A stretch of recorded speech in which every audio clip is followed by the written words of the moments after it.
մեծարգո ազգային ժողովի նախագահ, հարգելի գործընկերներ,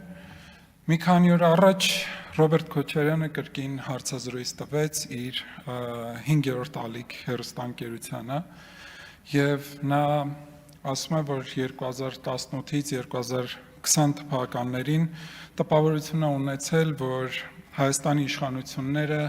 վարչապետ Նիկոլ Փաշինյանը ամեն ինչ անում էին, որպեսզի Ադրբեջանի հետ պատերազմ հրահրեն։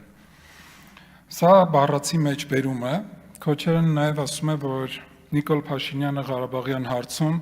բանակցություններ իր սեփական կետից սկսելու խնդիր է դրել, մոտ 30 տարվա բանակցային ժառանգությունը ջնջել է։ Քոչարյանը նաև պնդում է, որ պատերազմից խուսափելու հնարավորություն կար,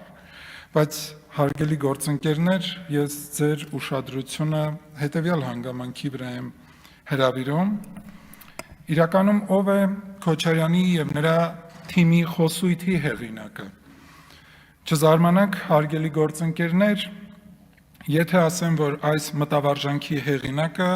Ադրբեջանի նախագահն է։ Այո, այս մեղադրանքը հնչել է ուշադրություն 2020 թվականի հոկտեմբերի 15-ին, պատերազմի ընթացքում։ Եվ 5 տարի հետո, երբ անցել է Ադրբեջանի նախագահի հարցազրույցից ժամանակ, կարող եմ ասել, որ ըստ էության Ադրբեջանի նախագահը եւ Ադրբեջանը փոխել են իրենց քաղաքականությունը եւ դրա վառ օրինակը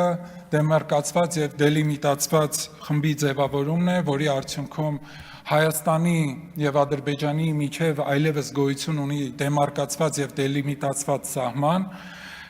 Երկրորդ, որ խաղաղության օրակարգի շուրջ Ադրբեջանը կամք է ցուցաբերում եւ բանակցությունները շարունակում են։ Երրորդ, որ այս համատեքստում արդեն օգոստոսի 8-ին խաղաղության հռչակագրի նախաստորագրումն է տեղի ունեցել Վաշինգտոնում, բայց 5 տարի հետո Ադրբեջանի նախագահի մեղադրանքները վարչապետ Նիկոլ Փաշինյանի վերահասցեագրելու համար ցավոք երբևէ Հայաստանի նախագահի բարձրագույն պաշտոնը զբաղեցրած անձը հարմար այլ ժամանակ չի գտել, քան այն օրը, երբ Բաքվում տեղի է ունեցել ռազմական շքերթ։ Եվ իդեպ նրա հաջորդն էլ Փոդքասթի 7-ժամյա մենախոսության օր էր ընտրել նոյեմբերի 7-ը։ Սա էլ լավագույն ցանկության դեպքում պատահականություն դժվար է համարել, ահա Հայաստանի երկու նախագահների բարոյալ լքվածության ապացույցը կրկնել 5 տարի առաջվա խոսույթը Ադրբեջանի նախագահի Հայաստանի Հանրապետության քաղաքացու համար դժվար օրով նրան կրկին սպառնալ եւ իհարկե կատարել երրորդ երկրի հրահանգը, ցավալի է, բայց փաստ, բայց այն թեզերը, որոնք